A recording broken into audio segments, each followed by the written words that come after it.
Base sa balitang kumakalat, China din na daw huhulihin yan dito. China ikukulong na sa Pilipinas kasi bakit tayo ang papaaresto kung pwedeng silang arestuhin din natin sa Pilipinas ayon sa ilang mambabatas. Sila na nga ng tetrespas dito. Sila pa tong may ganang takutin tayo sa Pilipinas kaya babalang gagawin sa China ng Kongreso, gawin din natin gagawin nila sa Pilipinas. Kapag sila ay pumasok o nag-trespass sa ating teritoryo, dapat manghuli rin tayo. Hulihin din natin sila. Dahil isang pagpapakita ito ng pagrespeto sa ating mga pulisiya at ating batas dito sa ating bansa. Ito obvious na hindi na ito pangbubuli. Pananakot na talaga itong gagawin nila, no?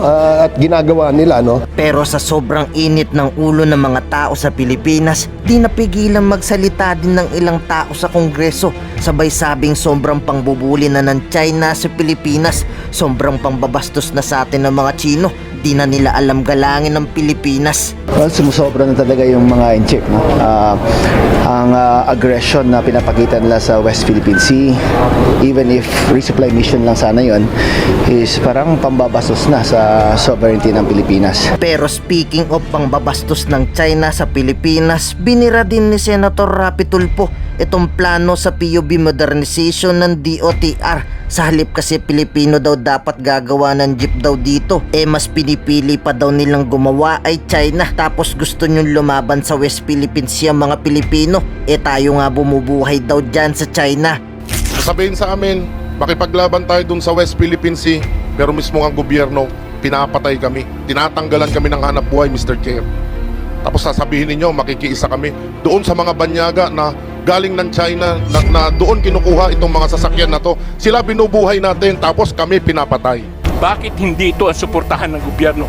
Bakit nakatanghoy sa mga dayuhan at malalaking manegosyante na kung saan ang inisip lamang ay pagkakitaan ang usapin ng serbisyo? Kasi puro foreigner ang gusto nyo eh. Ayan, China. Dahil yan, China. Ngayon dito sa jeepney modernization, China na naman. Bakit gustong-gusto sa China? Ano meron? Ang balito kasi yung China, mabilis daw magsuhol. Malaki ata manuhol. Kaso yung local, walang panuhol, kaya hindi siguro na-entertain yung local.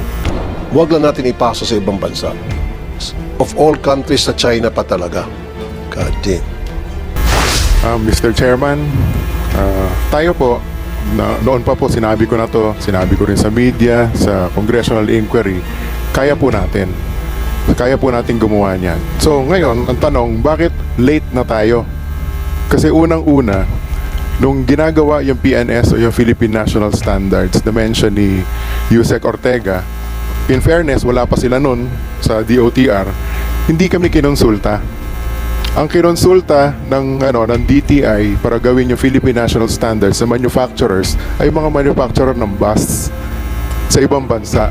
So paano mo i-modernize yung yung jeep kung yung kukonsultahin mo mga foreign manufacturers ng bus? Di ba? Parang walang connection. So ang may iwan sa atin ay yung pagtataka na baka may connivance dito. Yun yung problema. So dalawa kami ni Mr. Sarao na gumagawa ng jeep for 77 years. Bakit hindi kami kinonsulta? Kinonsulta si Mr. Sarao, sandali lang, pero hindi rin pinansin. Diba? Hindi ako kinonsulta. Hindi man lang kami sinabihan. Ginawa nila yung Philippine National Standards. Kung titignan ninyo yung PNS na ibinebenta ng DTI, hindi nila yung pinamimigay. Yung PNS, ibinebenta yun ng DTI. Inamin nila yan. Kung titingnan nyo yung litrato ng Philippine National Standards ng jeepney, hindi jeep, minibus. Bakit? Kasi yun yung kinonsulta nila. So umpisa pa lang mali na. Alam niyo kung saan namin nabalitaan na na merong ganyan rollout sa TV. Hindi nila sinabi sa amin na kami yung mga manufacturers ng tunay na jeepney dito sa Pilipinas, hindi sa ibang bansa. So napakahalaga niyan. Umpisa pa lang mali na eh. Ba't natin itutuloy? Yun yung tanong ko. Diba? So kung tanong, kaya ba natin? Yes, kayang-kaya natin. Kaya ang ginawa ko, unang-una, kinausap ko yung mga usual na natin, na usual partners natin. Kasi hindi lang naman jeep yung ginagawa ng Francisco Motors. 1960, pinasok natin Isuzu dito sa Pilipinas. 1970, pinasok natin Mazda. So lahat ng Francisco jeepney, simula 1960 Maging yung mga kasama natin ng mga operators can attest to this. 1960 up to the present, lahat ng Francisco Jeepney, 100% brand new. And 85% Philippine-made. Hindi yung 25% lang. Di ba? Kasi ngayon, 25% sabi mo locally manufactured, kalokohan yun. It's a way for them to be able to import and call it locally manufactured. So, para sa akin, malaking kalokohan yun. Then next, ang Euro 4 engine ay obsolete na sa mga ibang bansa. Pumunta ka ng China, pumunta ka ng Japan, maski saan, wala nang gumagamit ng Euro 4 engine. Yung Euro 4 engine itinatapon dito sa atin sa Pilipinas dahil basura yon sa kanila. Hindi na nila pwedeng gamitin sa kanila. So why will we use it? Ibebenta sa atin ng pagkamamahal. Napakalaking kalokohan. Kaya mahal yung modernized na mga minibus. Kasi Euro 4 engine, Euro 5 engine, sobrang mahal, hindi na ginagamit sa ibang bansa. Ngayon, hindi jeepney yung ibinebenta nila. In contrary, and with all due respect to Yusek Ortega, sinabi niya na, okay, it's a marketing concept na kapag maraming competitors, bababa yung presyo. But I beg to disagree. Ang tanong ko sa kanila, ilang negosyo na po ba yun na nasimulan ninyo at naipundar ninyo? Kami, 77 years na kami dito sa industriya. Ako personally, 32 years na. Pinasa ko na nga sa anak ko eh. Siya na yung presidente at CEO ng Francisco Motors. Pero ang sa akin, kung i-open mo yan sa lahat ng mga foreign manufacturers, ang dami naming mga trabahador na nawalan ng trabaho. Dahil inopen mo sa foreign manufacturers. Hindi totoo yun ang makakababa ng presyo. Ang tunay na makakababa ng presyo ng tunay na jeepney ay economies of scale. Kailangan merong mga manufacturers dito sa Pilipinas, local manufacturers, na gagawa ng tunay na jeep. Yun ang dapat mangyari. Hindi tayo dapat yung directly importing lang. Hindi pwede yun. Kasi hindi tayo makaka-achieve na economies of scale. Sabi nila merong 60 plus o 59 o 60 plus na accredited ng LTFRB. Wala po kami ni Mr. Saraudo sa listahan na yun. Wala kami doon. Wala kaming certificate of compliance pa. Bakit? Kasi simula pa nga lang, di kami sinabihan. Pangalawa, lahat ng proposal ko sa LTFRB kay Attorney Guadis, pinatay niya. Lahat ng proposal namin. Yung superhero program namin, na mamimigay na nga lang kami ng libreng jeepney. Pinatay ni Chairman Guadis. So, paano gagawin natin yan? Di ba? Si Chairman Guadis dito. Ayan, At least ngayon, Mamamatay. magkakaharap tayo dito. Di ba? Parang mamamatay ka ng mga jeepney. Ang problema, Units. ito, Mr. Chairman, ang problema ko, nakausap, full disclosure, kasamahan ko si Secretary Bautista sa Rotary Club. Kaya nakakapag-usap kami ng diretso. Meron ako pinropose sa kanila, inassign ni Secretary Bautista si Chairman Guadis. Dito sa natutukan to. Nag-set si Chairman Guadis, nag-agree kami ng meeting schedule. Siya yung nag-set. Siya yung hindi umattend. Totoo to. We are under oath. Diba? Siya yung hindi umattend. Nagpadala siya ng representative, si Atty. Cofino, from the legal division ng LTFRB. Pinresent ko yung buong programa kay Atty. Cofino. Siyempre, nirelay na sa isa, nirelay sa dalawa, nirelay sa tatlo. Pagdating kay Atty. Guadis, iba na yung kwento. Nung kinausap siya ng DCRH, sinabi niya doon, point by point, lahat mali. Bakit? Kasi hindi niya naintindihan kung ano yung proposal namin kasi hindi nga siya nag-attend. Hindi rin siya nakipag-usap tungkol doon. Kaya nga, sabi ko, klarong-klaro. Meron pang isang point na I'll get to that point in just a little while. Ngayon, matibay ang Francisco Jeepney. Gamit nila yan. Kahit sila Kaobet, sabi ni Kaobet dati sa TV, pag Francisco ang jeepney, maski sa butika makakabili ka ng pyesa. Sabi mo yan, Kaobet, di ba? Totoo yan. Dahil ang gamit nila hanggang ngayon nung iba sa mga operators natin, Francisco Jeepney pa rin o Sarao Jeepney, nagawa namin 30 to 50 years ago. Hanggang ngayon tumatakbo pa rin. Pero yung mga minibus na imported, 3 taon pa lang, zombie na itsura. Thank you, Mr. Francisco. Thank you, Mr. Francisco. Pakisagot lang, DOTR, paulit-ulit ko narinig na wala kayong binibigyan ng suporta sa ating mga local manufacturer at palagi kayo kumukonsulta at inyo pong binibigang pabor ay yung mga foreign manufacturers. Yeah, mabilis lang pong sagot kasi nagtatanong ako yung tungkol sa mga sumama sa PNS. Kasama pala natin yung mga local manufacturers po when it happened. So, ang punto ko lang po, there were local manufacturers, builders po no, na sumama during the PNS 2017. Next po, dito po sa DOTR kasi wala po kaming programa yung sinasabi nyo po na tutulong sa local manufacturers. Siguro po pwede nating imbitahan taga DTI po kasi meron po silang programa doon yung DTI that will help the local manufacturers. Baka po doon tayo pwedeng lumapit para yung programa nila ay maibigay natin dito sa local manufacturers. Kaya nga, po. siguro next time, DOTR, imbis na kumonsulta kayo sa mga foreign manufacturers, unahin nyo muna siguro konsultahin itong mga local manufacturers natin kasi they have more experience than the foreign manufacturers pagdating sa pagpapatakbo ng mga jeepney sa mga kalsada natin. So stop consulting with these people, especially from China. Local manufacturers natin, capable sila, 66 years, 77 years na sila, dekada na. Sana binibigyan natin silang respeto. So I don't want to hear from now on na kapag meron tayong mga programa tungkol sa mass transportation, ang una natin kinukonsulta ay yung mga taga-abroad. Kumonsulta tayo sa mga local manufacturers natin. Pag sinabi ng mga local manufacturers natin na hindi namin kaya yan, saka pala natin ipapasa o ikukonsulta sa labas ng bansa. Tama? Ganun po dapat. Yeah, I assure po base sa sinabi nyo, yung when you say priority po, unang-una, hindi kami lumalapit sila po lumalapit sa amin. But base po sa usapan natin ngayon, Sino po lumalapit? yung foreigners, sila po yung nag-apply kasi na Kaya nga, di huwag nyo certificate. entertainin. Huwag nyo entertainin. As simple as that. Unahin nyo muna yung local. Apo. Di ba? At saka, base po sa sinabi ni Mr. Francisco at saka sa Hindi, kaya siguro ni-entertain yung foreign. Kasi yung foreign, may dolyar na pang under the table siguro. with due respect po, I assure you sa aking pamumuno Well, po. not you. Pero very clear naman talaga. Very clear naman talaga. O, sabihin ko sa'yo, ito medyo nalista ng konti. Nasa na ba si Secretary Abayangan? Wala na, ano? Ay, Abay at saka si Tugade. Isa pa yan si Tugade. Alam na nga niya yung Dalian train na hindi angkop sa compatible, compliant sa ating MRT system. Pinilit pa talagang papasukin.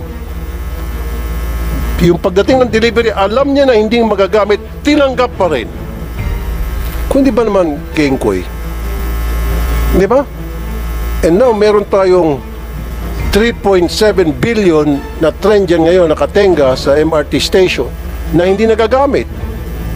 Dahil kasi puro foreigner ang gusto nyo eh. Ayan, China. Dahil yan, China.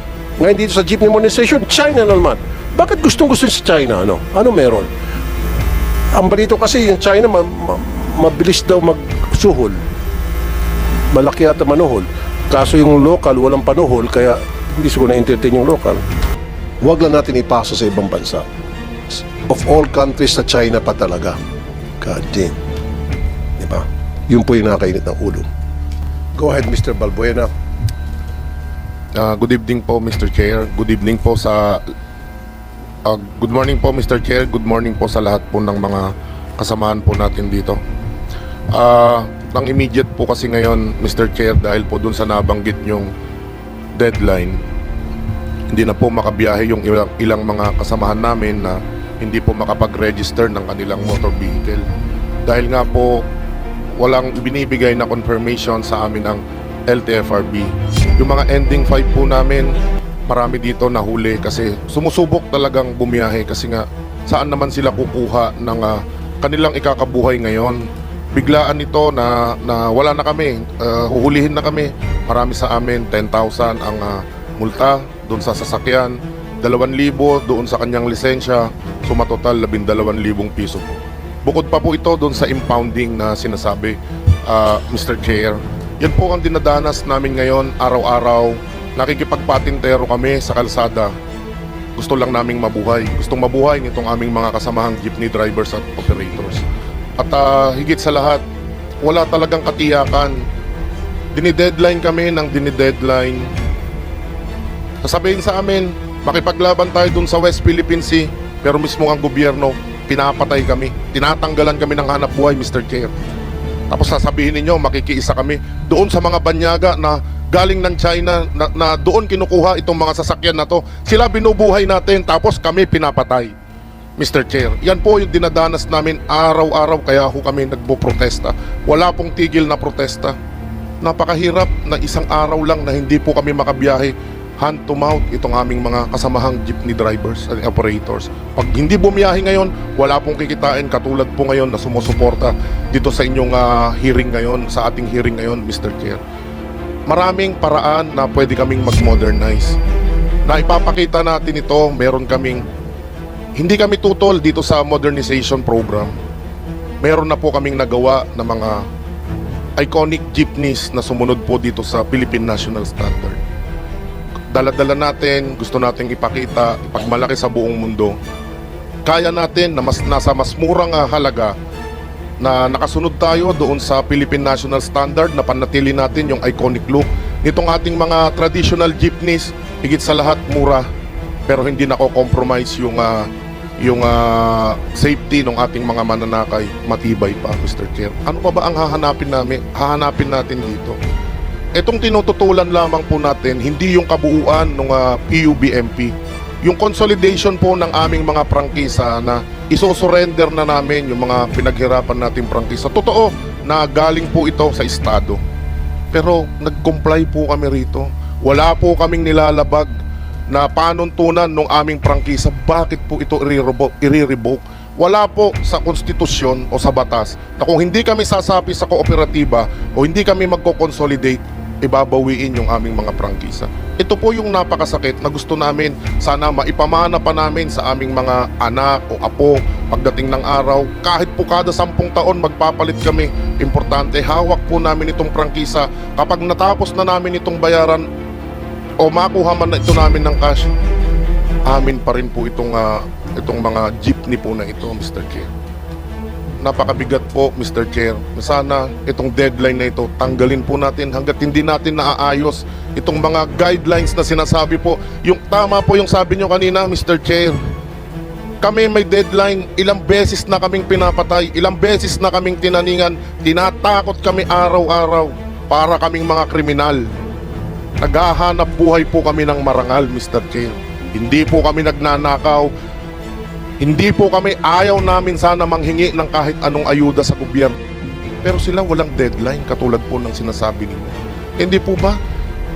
At nasiserbisyuhan natin ang taong bayan. Ngayon pa lamang, Mr. Chair, napanood nga natin kanina, andyan pa yung mga jeepneys. Hindi pa tinatanggal. Hindi pa lahat tinatanggal, pero kulang na yung masasakyan ng taong bayan. Hindi ba tayo naaawa sa mga mananakay? Kami, nung araw, sumasabit kami para lamang makatapos, makapunta, makarating sa aming patutunguhan sa eskwelahan, sa trabaho. Tapos ngayon, parang mga basahan itong mga jeepney drivers at operators na tatanggalin na lang natin. Puhulihin namin kayo pagka nakita namin kayo. Ganito ba ang biyernong ibibig? Ganito ba ang pamumunong gusto nating ibigay sa taong bayan, Mr. Chair? Nakakalungkot. Kaya po, nandiyan dyan ang ating mga kasamahan. Sana po, yung deadline na yan tanggalin. Hayaan tayong makapaghanap buhay. May mawawala po ba sa gobyerno kung nakakapaghanap buhay kami? Tumaas na naman po ang inflation, ang unemployment rate. Tapos ngayon, matatanggalan kami ng hanap buhay. Saan natin dadalhin ito? Sino ang magbibigay ng hanap buhay sa mga taong ito? Sa aming mga kasamahan, Mr. Chair. Hindi po ba walang katiyakan kahit yung programa na sinasabi nila kapag may nawalan ng hanap buhay, bibigyan nila ng trabaho. Nasaan ito? Ano yung mga datos dito sa mga nawalan ng hanap buhay, nabigyan na ng trabaho? Ang sinasabi nga po natin, kung ang layunin talaga ng gobyerno ay para ayusin yung muda ng ating public transport, bakit ang hindi inuna ng gobyerno ay magtayo tayo ng sarili nating industriya at tayo mismo yung lumikha ng ating makina dito sa ating bansa? Sapagkat kung titingnan po natin, Mrs. Chair, sa mahabang kasaysayan ng ating public transport, almost 80 years tayong tuloy-tuloy na nagre-rehabilitation. Ang linalabanan namin, sa bahagi namin, ang linalabanan namin dito sa ilalim ng consolidation, bakit kailangan namin magbuo ng corporation? Bakit kailangan namin magbuo ng kooperatiba? Na kung saan, kung titingnan po natin, Mr. Chair, nung paman ay umiral ng kooperatiba sa Pilipinas, pero hindi siya monopolyado ng isang kooperatiba, kundi kooperatiba siya na individual o franchise, individual of unit, hindi sa konsorsyon, hindi sa monopolyado ng isang kooperatiba. Kaya sa atin, kung ang layunin ng gobyerno ay ayusin ang ating public transport, industrial, yung kailangang unahin ng ating pamahalaan. Bakit ang tumatakbo ngayon sa ating dito sa ating bansa ay mga modern pero hindi siya yung ating iconic, sabi nga natin, ang jeep po sa Pilipinas ay deklarado noong 1979, pinirmahan ni Ferdinand Marcos na ang pambansang public transport ay jeep. Pero ngayon, bakit ang namamayagpag sa atin ngayon, yung sinasabi nila mga modern na halos hindi kaya ng mga individual na operator. Swerte na yung iba. Kung so what na nakapag-comply sila sa usapin ng modernization, nakapag-abil sila ng modernization, hindi lahat ng mga operator ay gusto mag-modernize. Hindi lahat ay pwedeng gusto pumasok sa corporation. Sapagkat sa ngayon, Mr. Chair, bakit sinasabi nila na sa 80% yung nag-comply? Mismong datos ng LTFRB at ng DOTR ay magkakaiba. Doon sa sinasabi nila na 11,670 sa buong bansa ang tumatakbo ng mga modernized, ng mga modern na mga jeep na tumatakbo sa loob ng 575 na ruta sa buong bansa. Ang jeep po sa buong bansa ay 175,000. Ibig sabihin yan ay majority pa rin na tumatakbo sa buong bansa ay mga traditional jeepney. Bagamat maraming pumasok, naghabol ng December, ng April. Bakit naghabol? Hindi dahil gusto ng mga operator na sumunod doon sa kanilang programa. Pumasok sila at naobliga silang pumasok dahil doon sa tahasang pananakot ng LTFRB at ng DOTR na kapag hindi ka nag-comply ay hindi ka na makakapaghanap buhay, hindi ka na makapagserbisyo sa ating mamamayan. Ang sektor po ng transport ay hindi kaaway ng Estado. Tayo po ay katuwang ng Estado sa pag-inog ng ating ekonomiya. Pero bakit sa ilalim ng modernization ay pinapatay mismo ng gobyerno ang ating mga lokal na mga manggagawa? Nadyan ang Skipper Motor, nadyan ang Francisco Motor, nadyan ang Saraw, nadyan ang Malagueña. Maraming mga lokal, halos sa 1,672 na mga rehiyon sa ating bansa, lahat po may gumagawa ng public transport. Bakit hindi ito ang suportahan ng gobyerno? Bakit nakatanghoy sa mga dayuhan at malalaking mga negosyante na kung saan ang inisip lamang ay pagkakitaan ang usapin ng serbisyo? So usapin ng serbisyo, so usapin ilalim ng negosyo, ang magsasuffer dyan ay hindi lamang ang mga operator, hindi lang ang mga lokal na gumagawa ng jeep, kundi mismo ang ating mga commuters dahil ang direct of effect ay pagtaas ng pamasahe na halos hindi naman makasabay yung sahod ng ating mga manggagawa. Kaya sa amin, sa bahagi po namin sa Piston, kung gusto ng gobyerno na ayusin ang ating public transport, unahin nila ang mga pagtatayo ng sariling industriya, tayo ang lumikha ng ating public transport dito sa ating bansa. Magandang umaga po at maraming salamat. Thank you. Maraming salamat, Mr. Floranda. Oo nga naman, Yusek Ortega ng DOTR, although ilang beses na sinabi rito na may freedom of choice itong mga operators kung saan nila bibilhin yung unit, modernized jeep. Ba't nila natin i-require na dito lang nila bibili na hindi sila pwede bumili sa ibang bansa? In this way, nakakatulong sa ating industriya and of course sa ating employment. Versus papayagan natin sila mag-import from China or any other countries for that matter. Dito lang siguro. Willing naman yung mga chuper na nakausap namin kung anong klaseng design ang gusto ng pamahalaan as long as hindi mawawala yung iconic design. Ibigay lang sa kanilang spec, susundin naman nila, di ba? Huwag lang totally i-pace out yung itsura na yung ginagawa ngayon, nakikita natin sa mga kalye na yung minibus na hindi na jeep yung tawag, minibus na. Now, ang tanong ko muna sa inyo, DOTR, information dissemination. Dito kayo nagkulang sa departamentong ito.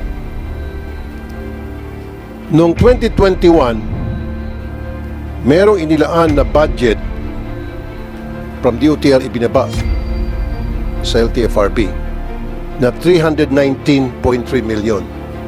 Hindi nyo ginamit ito. Ang laking halaga na hindi nyo ginamit na sana ito ay para sa information dissemination magagamit. Pangalawang budget na hindi nyo ginastos ay itong route rationalization for Metro Manila Urban Transportation Study na 45 million.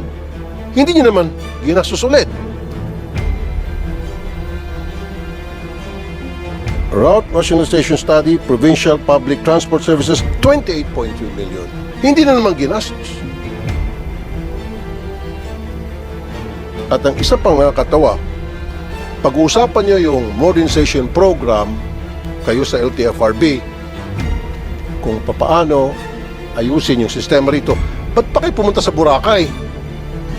Nagsasayang ng pera. Sa Boracay pa talaga kayo nagkaroon ng inyong pag-usap-usap. Samantalang naghihikaw yung mga jeepney driver dito sa paghahanap buhay, tapos kayo doon maghahayahay sa Boracay. Ngayon ikaw bilang Pilipino, ano ang masasabi mo at reaksyon sa balitang ito? Mag-iwan ka ng komento sa ibaba at atin pong babasahin isa-isa.